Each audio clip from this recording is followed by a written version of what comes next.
Adventures of Irvingman! In this episode, we'll see one of the many big reasons the producers of Forbidden Planet couldn't be satisfied with the usual fare and sank some real cash into creating Robbie the Robot. Don't go away.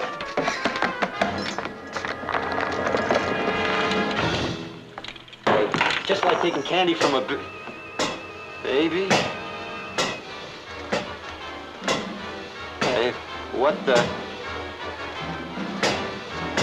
He took off his helmet, wiped his brow, and said, "I am Sir Runaway, knight and the employee of the Earl of Softserve. I am to compete in the games on July 12th, year of our Lord 1345. Where be the jousting field? What sorcery is this?" Put up your hands, you're under arrest.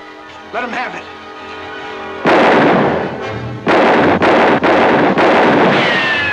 Drop your pistols. Drop them, I say.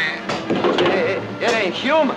It only took him a full minute and all those shots to figure that out. He's clearly the brains of the operation. Eat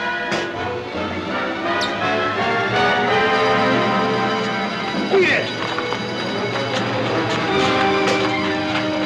Stop, please. Stop, please. Maybe instead of programming it to say "stop thieves," whoever built that thing should have put some rocket skates in it so it can go after them. Call Bruce Wayne. I hear he knows a guy who can install them for you. And since it can't catch the crooks, it may as well deal with their intended loot. I don't think that's how the police do it. That's definitely not how the police do it. At least not to a good upstanding citizen like him.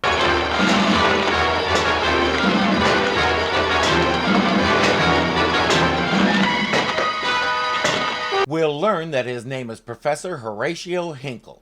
That's too many syllables, so from here on, I'll refer to him as Professor Stereotype.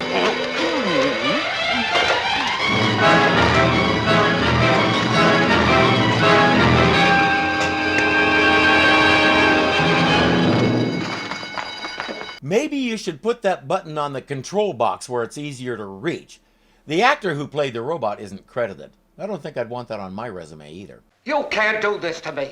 I'm Horatio Hinkle of Squeen Run, Ohio. They arrested him because his robot supposedly smashed up the jewelry store, but it's worse than that. $60,000 worth of diamonds are missing. Now, when the police got there, the professor went without a struggle and the robot was incapacitated. Neither had left the room, so someone please explain where those diamonds are. I'd say they never existed and the proprietor of the shop was pulling a fast one. But for now, the professor is the chief suspect. While he was rattling off a list of meaningless accomplishments that he thought might impress the cop, he mentioned that he's the rural correspondent for the Daily Planet. So it's not surprising when Clark, Lois, and Jimmy show up to spring him.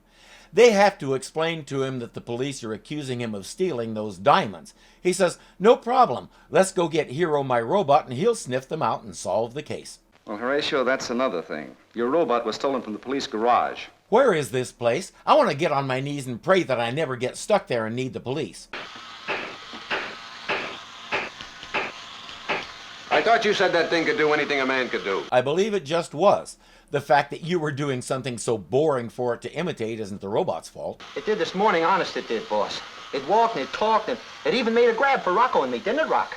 That's right, Chopper. You can see out of them glass eyes. I hope Chopper looks familiar to you. His name was Russell Johnson. He was a pilot in World War II and earned a Purple Heart when his bomber was shot down over the Philippines. When he got out, he used the GI Bill to go to acting school. Starting with his first role in 1950, this is the type of character he was known for playing, not just in drama shows like this, but also in westerns and sci-fi movies and shows. The role that made him immortal was a total departure for him, but he pulled it off so well, most of us have no idea what his real name was. We just know him as the Professor. And I guess we're back in Metropolis because Clark sends Professor Stereotype to his apartment to wait. He sends Jimmy along to keep him company. Hello?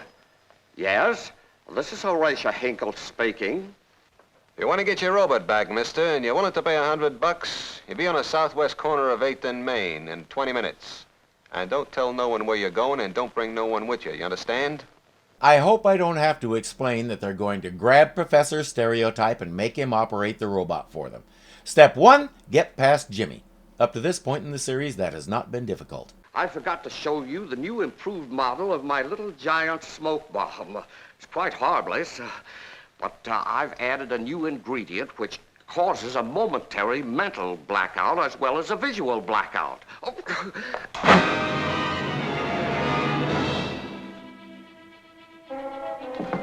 In these uncertain times, it's good to know there are things you can count on. It's easy to get away from Jimmy. Jim, you shouldn't have left the apartment. He might have come back or even telephoned. Bleeps, I never thought of that. Where do you think you're going? Well, You did enough damage, letting that crazy character get away. Great Caesar's ghost.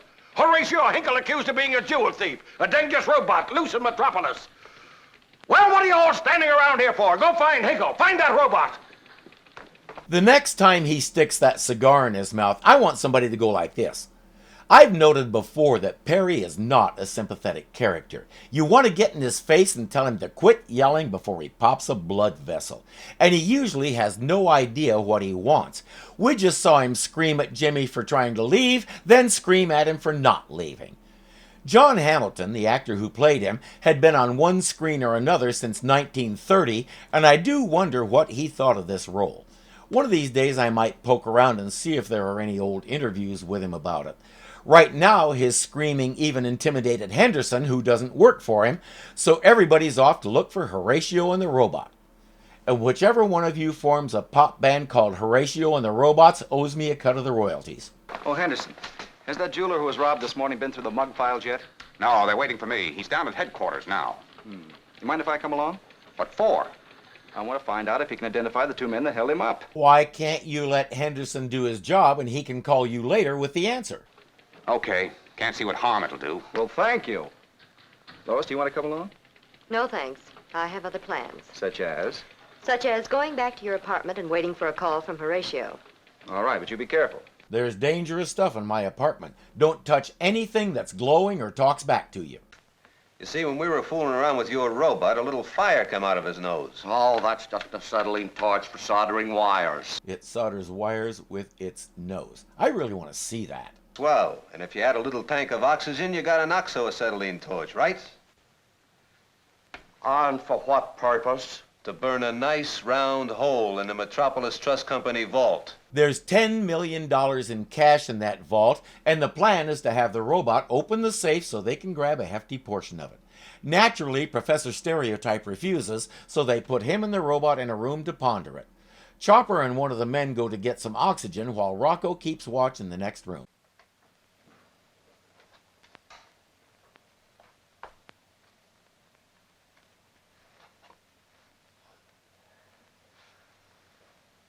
It's an earpiece. He has a two-way radio hidden in the back of the robot. Calling XP 127Y4. Calling XP 127Y4. He has a plot convenience named Marvin at the other end. He says, "Call Clark Kent and tell him where I am." He's just finished giving the details when Rocco comes in. Who are you talking to? Him?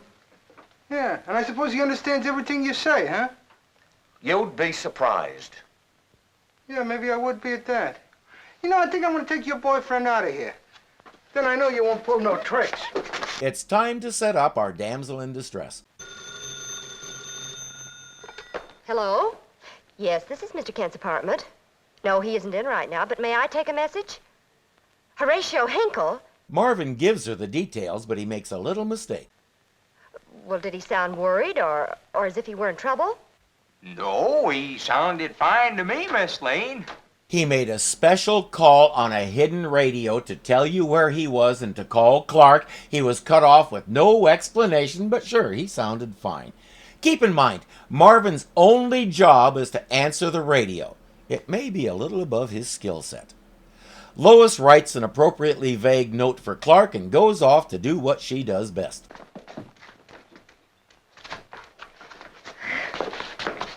Okay, sister, what do you want? Horatio! Oh, so you know this little guy, huh? What she does best is get herself into situations like this. Now they can make Professor Stereotype do what they want by threatening her. Look it. It's cutting like a hot knife through butter. Just be careful. If he sneezes, he'll blow the whole door off.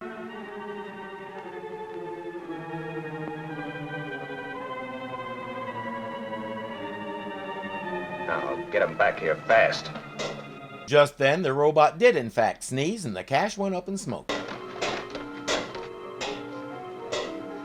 Boys, I need a drink. Yeah, me too.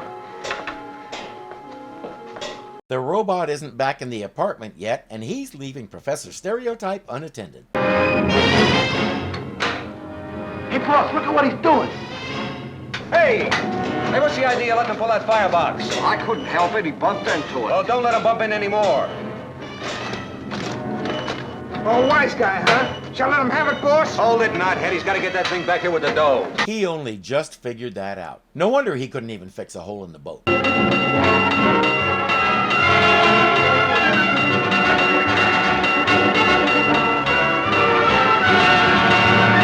The following week, the Daily Planet ran a 3-day expose about how the city's fire equipment hadn't been updated in 30 years. Metropolis voted to keep things the way they were because nobody wanted to pay more taxes. Clark checks with the fire department and learns that these false alarms are being turned in by a robot. He sends Jimmy to get the story, then does the obvious. Mousy, the other henchman, has been watching Professor Stereotype and knows how to operate the robot. The first thing he did when he took over the controls was have the robot grab Chopper and shake him until he gave Mousy a better name.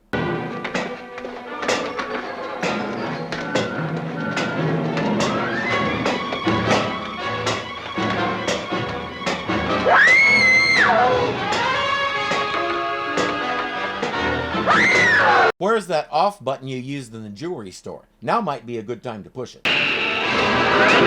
It's Superman. Well, do something!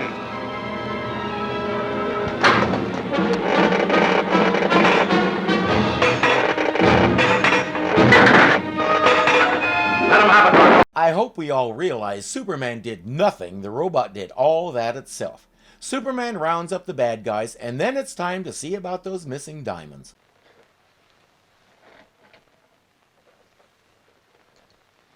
There you are, Inspector.